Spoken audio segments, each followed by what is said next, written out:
everyone, Joe here from Action X. Welcome to What's on the Tuber. Welcome back. If this is your 12th Walker Season 2 episode review, hope you're doing well. Hope you've been staying safe out there. It's only been a week and now we're off again for another 2 weeks. It's traditional Walker stuff, so I'm like, why am I not surprised? I don't know what's going on anymore. I really don't know. It's been a very tiring time for me, and ironically, Rookie's also going on break next week, so I'm like, it's like the show's like, they give me a little bit of break. Let's just say that. But anyway, here we are, another Walker episode. This honestly was a really... I don't know what the right words is. This feels like another rising... What's the term? The rising tide, the midpoint of the season. Now, I have no idea how long this season of Walker is going to go. I really don't know. They haven't confirmed numbers yet. I'm going to assume it's going to be 18 again. That seems like just to be repeating things from last season. So we're already well past the midpoint. But if it is 18 episodes, apologies for that. I think we're at a good pace right now. We're now heading into a decent amount of the end. Well, not the end, but we're hitting like a very crucial moment in the conflict, because after we said goodbye to Serrano, we knew going into this proper second half of Walker, we knew that we were going to get majority of it to be the Davison-Walker conflict, and this episode definitely... It's simmered it in such a very unique way that by the time you hit the end of the episode, it's like you don't know what's going to happen. And now all eyes are on when we do come back at the end of the month to see how that's going to be resolved.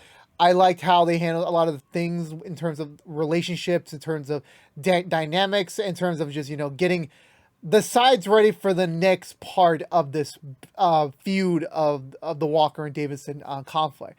And I really enjoyed it. I really did. I can't wait to see how this is all going to be resolved, because this sort of feels like the penultimate episode in a way. And again, Walker's been very unique in terms of like they accelerated so much.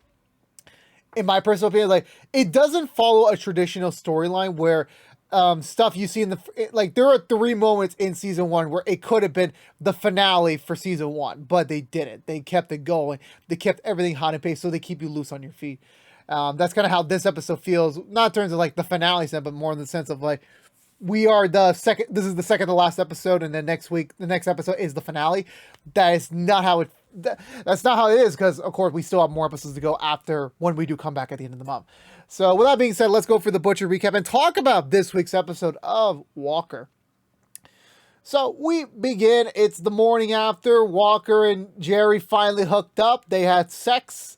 At long last, the tension, okay, they never confirmed whether or not there was tension in high school, middle school, but let's just say it's been years and years of the making. For like, I'm gonna say 35 years of knowing each other, they finally banged, and I'm just like, congratulations. I initially thought the way they segued it was like, and also it was a nice kind of decent shot, symbolic shot that Walker took off his wedding ring, his married ring, outside of Jerry's bed, indicated that like he didn't have.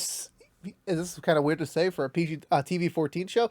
He didn't have sex while he had the ring on. He definitely took it off as a sign of respect, that this ring symbolized his love for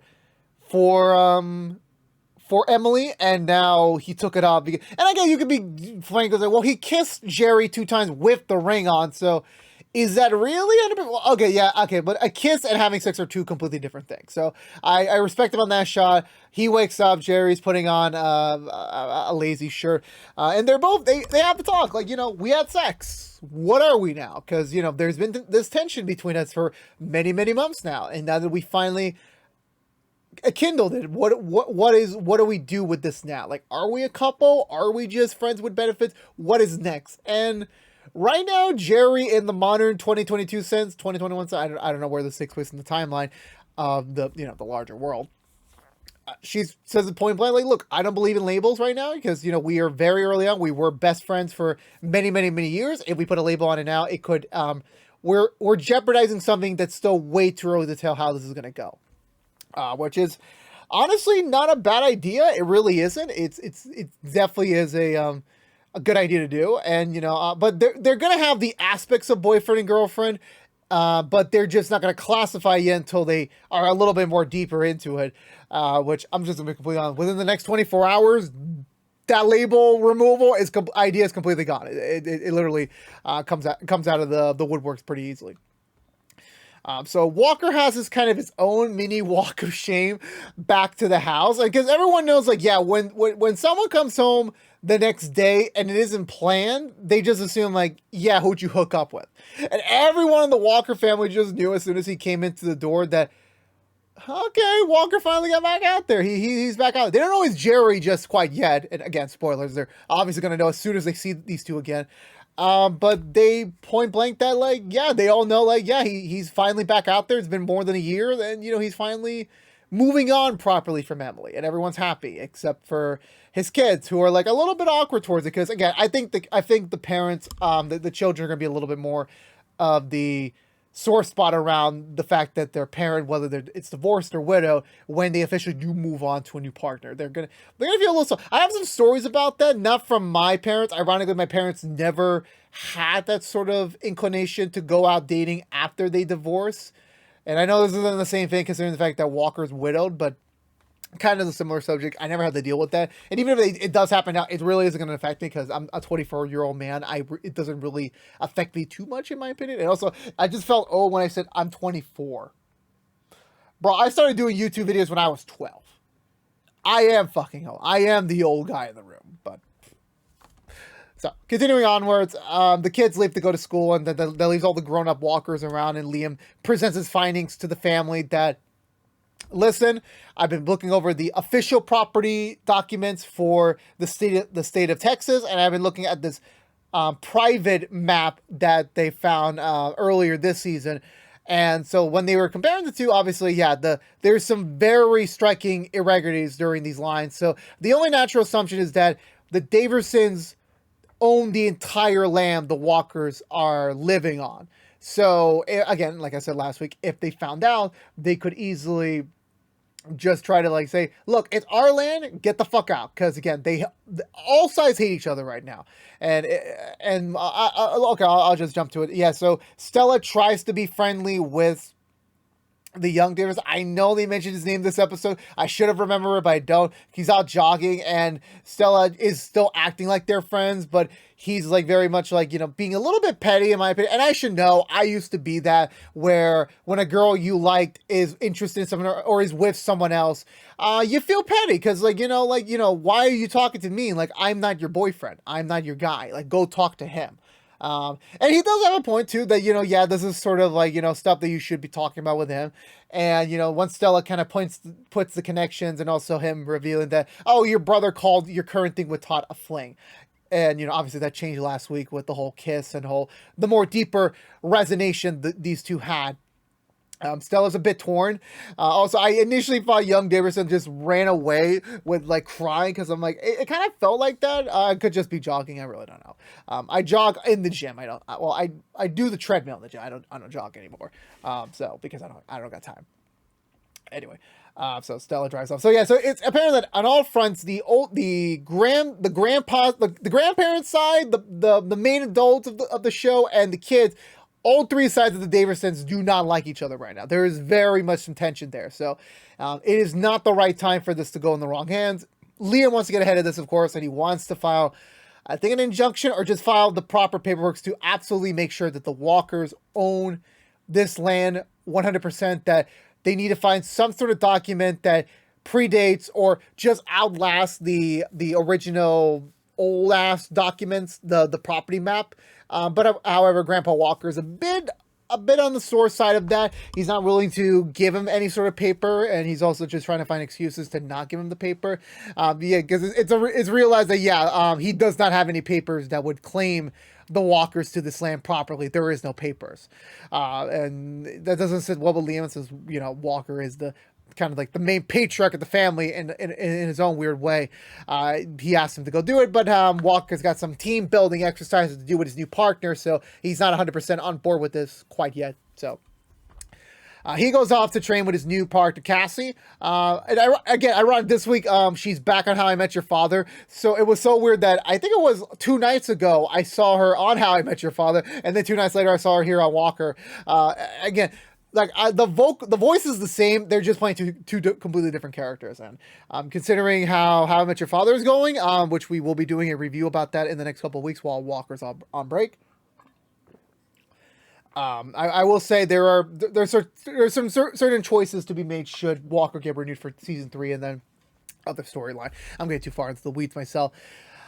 They're already kind of like Walker and Cass. This is like their second official day, third official day as partners, and they're already like really established. And again, like yeah, like you kind of have to have that sort of like partnership mentality when you start a partnership. Really, they kind of got all the awkwardness and the uneasiness resolved in the last episode, and I like their dynamic. You know, so they're equals. Like they got the similar mindset. They know how they think, and they just like to like, you know, pull on each other, literally, because they're doing a rock climbing challenge for team building. So, which is hilarious.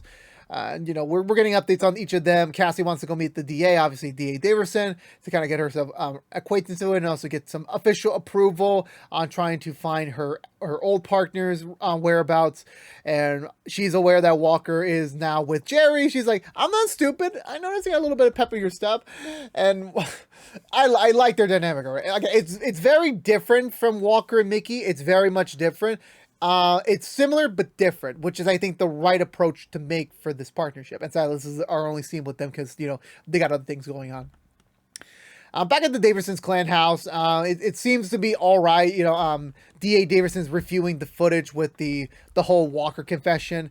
And for the life of Mr. Davidson, still like blissfully unaware that his wife is starting to become a parent of all the issues and all the soul to reveal problems of the world between them and the Walkers. So yeah, by the time it becomes a little bit awkward, he has to leave the house to go pick up some ingredients for huevos rancheros, which I'm like, I distinctly seen that recipe before. I've seen that in Breaking Bad. I completely forgot what the hell it was, and I will swear to God look up the video after I'm done with this review.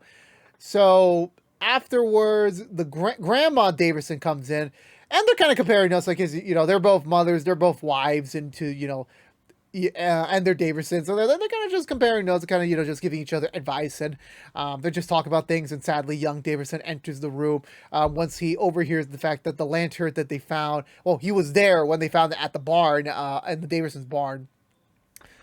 He found that yeah, it was a Walker lantern, and he now knows the true nature of it, let's say. So it kind of it paints things a little bit interestingly moving forward for now, that side of the conflict, the young side of it. I'm trying to remember if there was anything else between here and there. I'm aware that there was a flashback to 1995, 2 years before I was born, where a very young, probably CG'd Grandpa Walker, I think, give or take 23 years of CG'd, who knows what it was, is visiting is paid a visit by the major Daverson, Marv Daverson, and this is the moment where that Daverson found out that, like, hey, you're living on my property. I found these deeds. So it's like, yeah, you're on my property, so I need you to get the fuck out. And Walker's like, nah, I mean, my family's been living on here for over 100 years. I mean, that kind of predates anything your documents say. So they're having a little bit of a conflict, and there's a lot of things happening between them. And, you know, they say, you know what, I got an easy way to settle this, but, you know, we'll figure that out later. I want to say, where do we go? I want to say, I know we have a scene with Walker and Jerry. I think they're just driving, just talking about like how things are. And it's like, bro, you just woke up with each other like 6 hours ago. Like, you don't need an update on how things are, really. You don't really need it. And I know there's plans for them to go to dinner tonight, just as, you know, friends in the eyes of the family / let's see how a dinner would go with our newfound, you know, knowledge of each other. And they're about to kiss, and Trey, yeah, sorry, my brain slipped out there. Trey just casually walks in, just trying to chill out for a bit at the bar, and he just sees them about to kiss, like, oh, I see you, Walker, I see you. You did it, you're happy. You got a romantic partner, and you got a new partner, like in the span of 2 episodes. That's great. Great news for them. Jerry goes in to start her shift, and she looks over at Troy. Trey, and I don't know why I got Troy and Trey in myself. It's not like I'm even watching High School Musical right now. Or am I? I don't know. Season 3 coming soon. So, and they're talking about the whole titles thing, and they're talking about everything, and Trey does offer some good advice for Jerry, since now she's in the position of where she's dating a ranger. And that comes with, unexpected challenges and unexpected decisions to be made. And obviously, of course, Jerry's always been his friend. So it's like, the only thing different here is that she's going to be more closer to him, and they're having sex and kissing. So that's really the only 3 reasons that are changing there. But yeah, it's very nice advice, since Trey had his experience dating a ranger, and now it's Jerry's turn, in a way. So, honestly, like with the whole thing with this, like I would easily expect them to have talks about a wedding by next season. Okay, I'm jumping the gun here. Let's get back to the premise here. I want to say, yeah, eventually D.A. Davidson finds out that Mr. Davidson was involved in Sorrento's operations in a very adjacent way, but she was still involved, and, he made the deals, and he was, like, pretending to be with a facade. She gets very mad at him to the point, it's like, she wants him out of the house, and the CW's on a tear the last couple of weeks with like spouses throwing their other spouses out the house. It's been on a tear this past couple of weeks. Superman Lois, if you don't understand my reference there. So obviously D.A. Davidson just go out to start binge drinking. I'm assuming it's been a night or so, or maybe he just drinks to get drunk and like. Oh, I have a friend who does that, but I'm like, well, that's another story for another time. Eventually, Cassie, who's on duty, she finds him like pretty much drunk, semi passed out on a car. He's like really gone already, and she decides to bring him back home, and this is where the first time. And I know that Cassie had a meeting with the DA planned out, but she canceled it because, I'm pretty sure this sort of thing. And then so this is their first official meeting. And then once Cassie mentioned, yeah, I'm Walker's partner, and he's like, she's an ally of the Walkers. We can't trust him. I do a horrible drunk voice. I gotta work on it. I'll work on it this weekend. Hey, so. What happens next? So they talk, and it's a very respectful terms, because obviously D.A. Davidson does not want this to get out that her husband was day drinking and, strolling through the streets of Austin. It doesn't paint a good picture for her. So as long as Cassie keeps her mouth shut about that, she'll gladly help her, off the table with trying to find her partner out. So that's a pretty good development there. I want to say we do. I know there's an argument between Stella and August about the whole, that August called what Stella has right now with the guy she's dating with a fling, because, it is the first relationship after she got out of with Trevor. So, I mean, to be fair, it does make sense. I have friends who have told me, honestly, like, after they had a pretty serious relationship, 90% of the time, the next thing they do is most likely just a fling. Like, it's either for a certain thing, or just for attention, or for the presence, or just for the sake of not being alone. But it's normally never meant to be the next big thing. It's normally the what afterwards. And so that's what kind of August kind of points at that. And he doesn't do it as an asshole way. He approaches it at a very brotherly approach, where like, you had a very traumatic time with Trevor, your first real romance, that I just assumed that the next one, you just wanted to have some fun. Like, just have a traditional teenage love, senior love story, and that's it. You move on, and hopefully maybe it is with the young Davidson to be the next big thing. Who really knows? And yeah, but Stella thankfully is a reasonable level head, and she does tell him, like, yeah, I'm sorry, I do get that, I get where you're coming from, but I do believe there could be something serious here that I want to explore, but it's definitely not just a fling. It definitely just not is a temporary thing. And she also uses the opportunity to tell Walker's like, yeah, I know you're with someone, you're sleeping with someone, like, how would you know, like, when it's time to, like, fully move on to the next person? Not in like a way of like you're just going about things, but like in a way of like, you just know, like, okay, it's time to move on. Similar to how Ted's kids told him at the end of How I Met Your Mother, they're like, yeah, it's been 6 years. I think it's been enough time for you to like, accept it and kind of like, get ready for whatever could come next. So that's sort of the thing that Stella's telling Walker, like, yeah, you got my blessing. Like, it's good that you're out there again. Ironically, that's the same time that Jerry steps in and, they have a nice family dinner off screen. But yeah, by this point, everyone knows, like, yeah, these two are the ones fucking. They're the ones dating like that. That's great, because obviously everyone loves Jerry. She is family. And obviously, of course, there is no dynamic change right now because they don't want the titles, and they don't want everything else to happen. I know I forgot there's a scene where Grandpa Walker finds the lantern in August's room, and he kind of questions it now that August knows a part of the story, but he's still like a little bit, a little trying to traverse the waters because he doesn't want to admit to everything he does know yet. That's kind of like something that he's trying to hold in right now. So after the family dinner, that's when Grandpa Walker hashes it out with Walker that, like, why did you not tell me that August found out about the lantern? And it's about to blow up to a big argument. And also Jerry's just casually there because, like, again, like, she's been around the Walkers for so long. It kind of is like, and the way they frame the next scene is like, yeah, she is always been a Walker. Like, she's just never been married to him. And now that they're dating, that even expedites things. They're like, yeah, she is on Team Walker no matter what. And it's also fun. It's also fun that, like, oh, we'll get to that next scene in a bit. Let me just finish this one up. Walker or Liam get a text from D.A. Davidson. They're like, we need to meet right now. We need to meet. So they meet at the bar at the Stool. And it's just the two. It's only Grandma Daverson and D.A. Daverson. It's just those two. No Mr. Daverson, no young Daverson. It's just these. It's just the two the actual two Daversons of the family. Because I forgot to mention that the young Daverson is not really a Daverson by blood. It's more of just the adopted figure. I forgot about that. So these are the only two real people that have a legitimate claim in the Daverson name. So they tell her, look, we found out the truth. We know that there's a dispute with the land. And so you're living on our land. And I knew they were about to say, get the fuck off. But once they figured out, like, whoa, hold on. Like, there's like, we've been living on this land far longer than this, like, everything else. They're trying to get into the legal jargon of things. They're about to erupt into multiple conversations and to multiple arguments. And, they're just trying to figure out, okay, how do we civilly discuss this? Because the way we're going about this, like, we could just take this to court. And obviously, legal documents present higher than verbal words.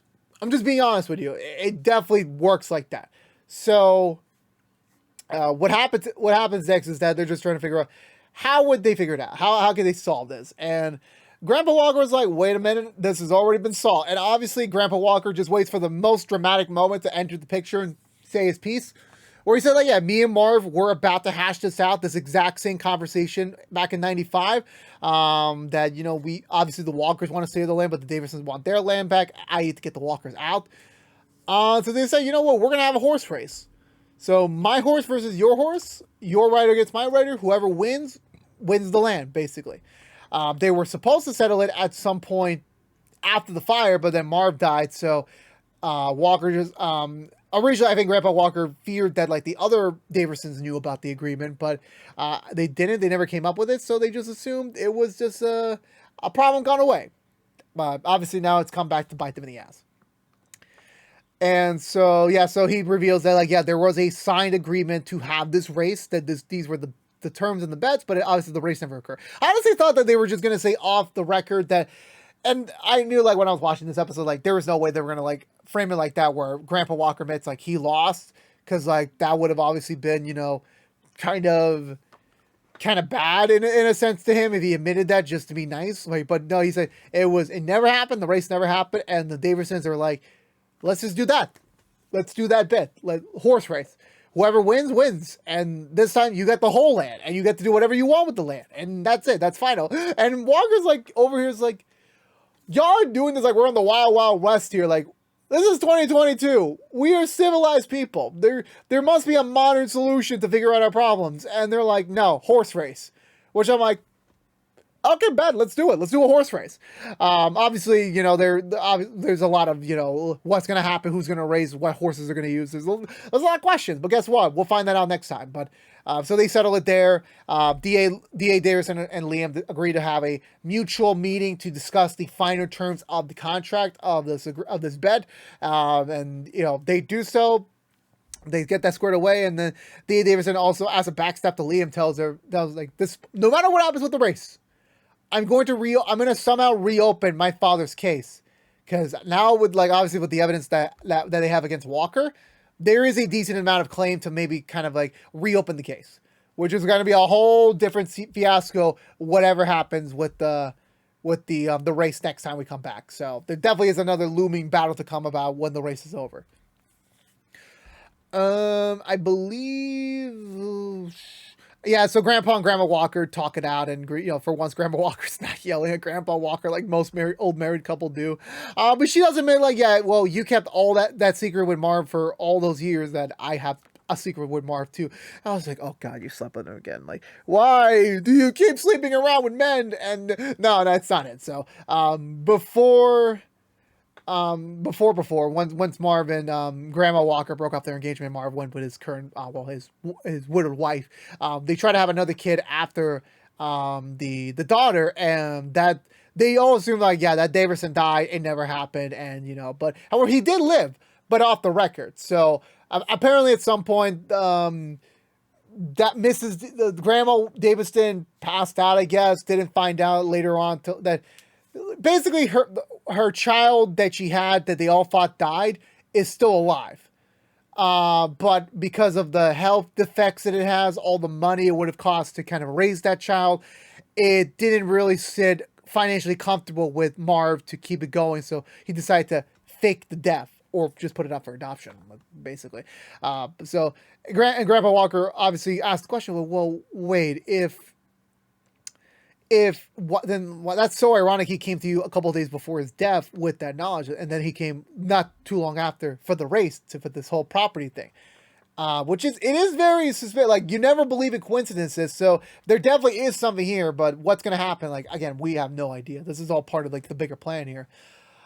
I know Walker and Jerry are having a very nice moment outside at the ranch, embracing that even though they've only been technically together for one day, they already have the label, yeah, we're boyfriend and girlfriend. Everyone knows it's over. Let's just give it up. And they kiss, and it's nice. And August and Stella from a distance watching, they're like, yeah, this is good. It's fine. We're happy for Dad. And they know Jerry. They like, it's not like a complete total stranger. Like, they know her. They know, like, if there's anyone that could be with Walker, it'd be her, and it would not feel uncomfortable. And that was a great choice the writers did. It really does. How would it work out? Who knows? We'll see what happens.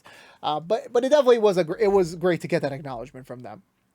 Also, yeah, there was a text from Stella got from young Davison, like, yeah, he knows about the lantern too. So now that's going to create a whole different sort of issue when we do come back next time.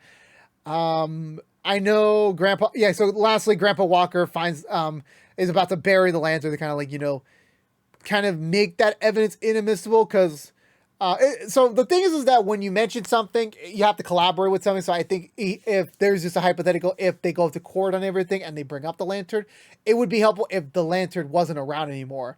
And Grandpa Walker and Jerry also run into each other for bed. They have a nice conversation, and it kind of does feel like a whole Grandpa Walker is also accepting of Jerry being Walker's new girlfriend, and that it's always been a natural fit. But Jerry also is, like, not entirely comfortable with the way Grandpa Walker is taking things, because, like, he's really covering his ass hard if they lose. There's a as he goes out into the distance to go out, find a spot to bury this lantern.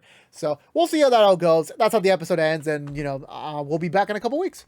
So once again, this episode was great. I really did. It was the rising action of the story, getting things set up for the big old race in the next couple of weeks. It's gonna be a not a too long hiatus. Like, it's only half a month, so it won't be. Ironically, it comes back at the very last day of March. Like, March is barely on the 10th, and you're telling me you ain't gonna come back for about 3 weeks.